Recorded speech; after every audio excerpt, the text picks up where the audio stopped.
बल्कि उसके बरक्स आप सहाफियों ने ही एक डॉक्यूमेंट निकाला है और वो मेरे पास अब मौजूद है, जो जजमेंट है हाई कोर्ट यूके की, उसका पैराग्राफ 45 है। इंटरेस्टिंग बात यह है कि पैराग्राफ 45 जज साहब ने भी अपने जजमेंट में लिखा है, लेकिन जो लाइनें मैं पढ़ने लगा हूं, आखिरी 4 लाइनें, वो उस जजमेंट में से निकाल दी हैं। और वो क्या कहती हैं? वो बताती हैं कि जी ये पैसा लाना जो इजाजत दी, जो कहा कि आप सुप्रीम कोर्ट के अकाउंट में लाएं, वो फ्रेमवर्क एग्रीमेंट जो एनसीए की एग्रीमेंट थी और मलिक रियाज की एग्रीमेंट थी, ये उसका हिस्सा है। इसमें पाकिस्तान की काबीना या पाकिस्तान की हुकूमत या इमरान खान साहब का कोई ताल्लुक नहीं है।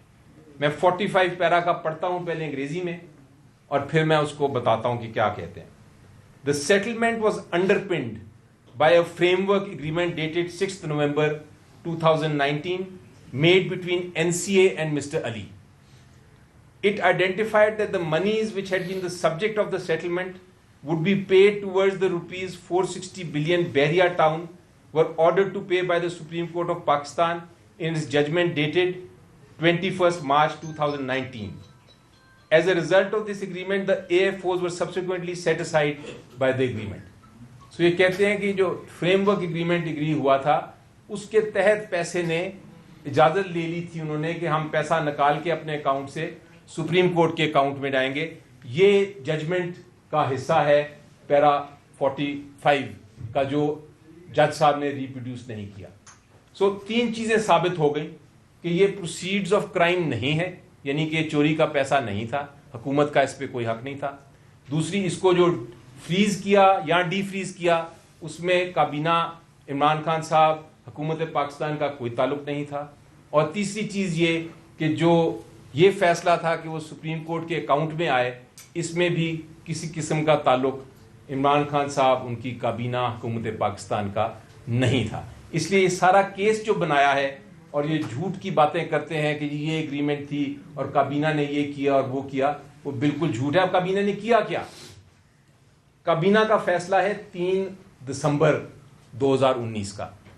काबीना के सामने हुकूमत बरतानिया एनसीए ने ये रिक्वेस्ट दी कि जनाब, हम जो आपको पैसा, हमने इजाज़त जो दी है और जो पैसा आपके पास आ रहा है हुकूमत पाकिस्तान के पास फॉरेन एक्सचेंज की सूरत में, जो सुप्रीम कोर्ट के अकाउंट में जाएगा, इसको आपने कॉन्फिडेंशियल रखना है।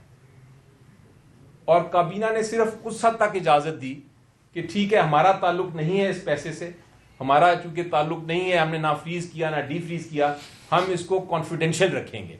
अब ये कॉन्फिडेंशियल रखना कोई जुर्म नहीं है। सो यहां तक तो हो गया ये मामला।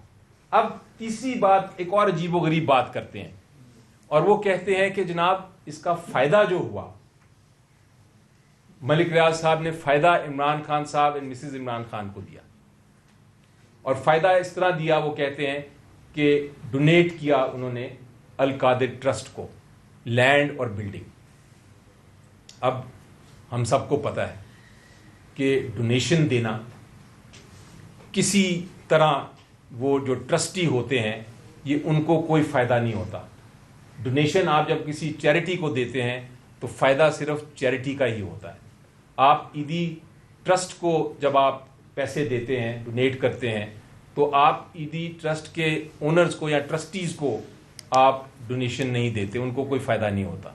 वो ईदी के जो चैरिटी के जो ऑब्जेक्ट्स हैं, जो पर्पस हैं, जो उनके मकसद हैं, मकासद हैं, उसके लिए इस्तेमाल होता है। आप शौकत खानम को पैसा देते हैं, कोई डोनेट करते हैं, तो वो ट्रस्टीज तक जा ही नहीं सकता पैसा कानूनी तौर पे, उनको कोई बेनिफिट नहीं हो सकता।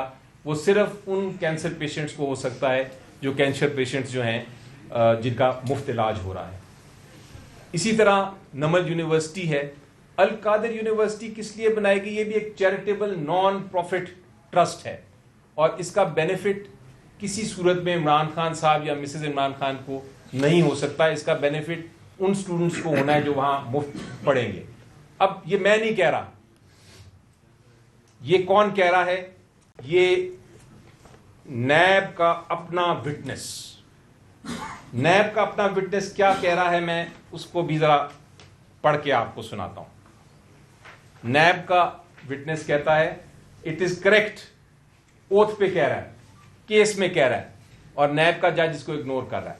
It is correct that the beneficiary of the amount transferred from the accounts of Bahria Town Limited through banking channel and donations made in kind is Al Qadir only and not the trustees, namely Imran Khan Niazi and Bushra Imran। यानी कि वो कह रहा है कि ये जो trust है, इसका जो डोनेशन इसको दी गई है, ये सिर्फ अल कादिर यूनिवर्सिटी के लिए है, सिर्फ ओनली का लफ्ज, एंड नॉट द ट्रस्टीज, और ट्रस्टीज को नहीं। आगे कहते हैं it is correct, no trustee can claim entitlement or any right on land and building and funds etcetera. वो कहते हैं मैं मानता हूं कि कोई भी ट्रस्टी जो है वो ये जो डोनेशन हुई है लैंड और बिल्डिंग की, इसके अंदर कोई बेनिफिट ले ही नहीं सकता। It is correct that as per my record no benefit was ever obtained by Imran Khan Niazi and Bushra Imran from the donations donated by Behriya Town Limited। वो कहते हैं कि मेरे रिकॉर्ड के मुताबिक कोई बेनिफिट नहीं लिया इमरान खान और बुशरा बीबी ने।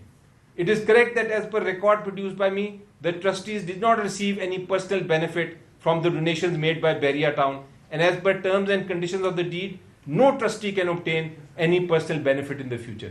उन्होंने कहा ना पास्ट में लिया बेनिफिट, ना अब लिया, ना फ्यूचर में, मुस्तकबिल में भी कोई बेनिफिट इमरान खान और मिसेज इमरान खान नहीं ले सकते। ये मैं नहीं कह रहा, ये नैब का विटनेस मैं पढ़ रहा हूं। अगर आप ये देखेंगे डॉक्यूमेंट तो मेरे से ले लीजिएगा बेशक। It is correct that as per record no trust property income shall be paid, transferred directly or indirectly by way of profit, dividend, bonus to any of the trustees or their relatives। उन्होंने कहा directly और indirectly भी कोई funds का benefit वो नहीं ले सकते। ये ऑन ओथ नैब का विटनेस कह रहा है। It is correct that trustees never ever utilise personally the land and building donated by Bahria Town for the purpose of Al Qadir. आगे जाके ये विटनेस कहता है, वो कहता है कि इमरान खान, बुशरा मिसेस इमरान खान ने तो कभी विजिट भी नहीं किया, लेकिन मिस्टर इमरान खान 3 बार आए, और जब 3 बार आए तो इवन जो रिफ्रेशमेंट होती है, पानी और चाय, वो भी अल कादिर के पैसों से नहीं लिया उन्होंने, वो भी खुद कहा। ये मानता है। No remuneration has ever been drawn by the trustees. Imran Khan Niazi visited trust premises on 3 different occasions. No expenditures were incurred by travelling visit refreshment of Imran Khan Niazi by the trust for his visits to Al Qadir university. ये है इमरान खान साहब का character, कि वो अपने इस अल Qadir trust से, मैं भी होता तो शायद मैं भी जाके चाय तो पी लेता, वो ने चाय भी नहीं वहां से पी कि ये पैसा मेरा नहीं, ये तो पैसा अल कादिर ट्रस्ट का है। आगे चलते हैं, यही विटनेस क्या कहते हैं, यही विटनेस ये कहते हैं it is correct that as per record the land, building, facility, infrastructure and amenities constructed are exclusively for the benefit of the trust. It is correct that it is for the benefit of the students and the staff and the officers of the Al Qadir University only. तो ये कहते हैं कि भाई ये तो सारा जो पैसा है, ये बेनिफिट जो लगाया हुआ है, ये उनके अपने विटनेस कह रहे हैं कि बेनिफिट हुआ इमरान खान साहब को, वो तो दूर दूर तक कोई बेनिफिट नहीं। एक और बड़ी इंटरेस्टिंग बात आपको बताऊं कि लैंड जो था, जो कहते हैं कि ये लैंड डोनेट किया, ये किया अप्रैल 2019 में, अप्रैल 2019। और जो काबीना का फैसला आया, या फैसला जिसको कहते हैं कि फैसला किया और बेनिफिट लिया, वो दिसंबर 2019 में फैसला किया काबीना ने। तो ये कैसे हो सकता है कि बेनिफिट पहले हो और जो फायदा है वो पहले और काम बाद में हो? ये तो उल्टी बात बनती है। डेट्स मैं पढ़ता नहीं अभी आपके लिए, लेकिन PW5 और PW35 दोनों ये कहते हैं कि लैंड जो था वो तो पहले ही ट्रांसफर हो चुका हुआ था अप्रैल में, और ट्रस्ट को ट्रांसफर हुआ था, अल कादिर यूनिवर्सिटी को ट्रांसफर हुआ था। उसका कोई बेनिफिट, जिस तरह मैंने कहा इमरान खान साहब को नहीं, लेकिन वो बेनिफिट अगर था भी तो वो पहले कैसे हो सकता है काम से कि बेनिफिट है। और एक और बड़ी आखिरी इंटरेस्टिंग बात आपसे कर दूं जो जज साहब ने मिस की, वो ये है कि ये जो पैसा था, जिसका मैंने कहा पहले ही आ गया था पैसा काबीना के फैसले से पहले, जिसमें कोई ताल्लुक नहीं था, लेकिन जो नेक्स्ट ट्रांच आई वो कब आई? वो 22 को, वो आई 11/5/2022 को। पीटीआई की हुकूमत तब नहीं थी। तो अगर ये पैसा अगर आया, अगर हुकूमत का ये ख्याल था, क्योंकि हमारी तो हुकूमत थी नहीं उस वक्त जब पैसा फर्दर आ रहा था सुप्रीम कोर्ट के अकाउंट में, 34 मिलियन, 34.434 मिलियन, जब ये पैसा आ रहा था तो हुकूमत को अगर ख्याल था कि हमारा पैसा है या ये क्राइम का पैसा है, चोरी का पैसा है, तो रोक लेती उसको। आज तक उन्होंने सुप्रीम कोर्ट को रिक्वेस्ट नहीं की कि ये चोरी का पैसा है या नहीं। ये केस बड़ा क्लियरली इन चारों पॉइंट्स पे खत्म हो जाता है। और जहां तक मिसेज इमरान खान साहब का ताल्लुक है, साहिबा का ताल्लुक है, मिसेज इमरान खान तो काबीना का हिस्सा ही नहीं है। उनके खिलाफ केस प्योरली सियासी तौर पे बनाया गया। जैसा इमरान खान साहब ने खुद कहा, यह केस इसलिए बनाया गया क्योंकि वो उनको प्रेशर में रखना चाहते हैं, लेकिन उन्होंने कहा है कि मैं प्रेशर नहीं लूंगा इस चीज का। और उन्होंने यही कहा है कि इस केस को अब आप हाई कोर्ट में कंटेस्ट करें। मेरी नज़र में अवाम को, मैं आज गया था एक जगह और वहाँ कुछ सिक्योरिटी गार्ड्स थे खड़े हुए और मेरे साथ इस तरह डिस्कस कर रहे थे इस केस को, अल-कादिर केस को, एक एक शिक को, जिस तरह के वो वकील हों।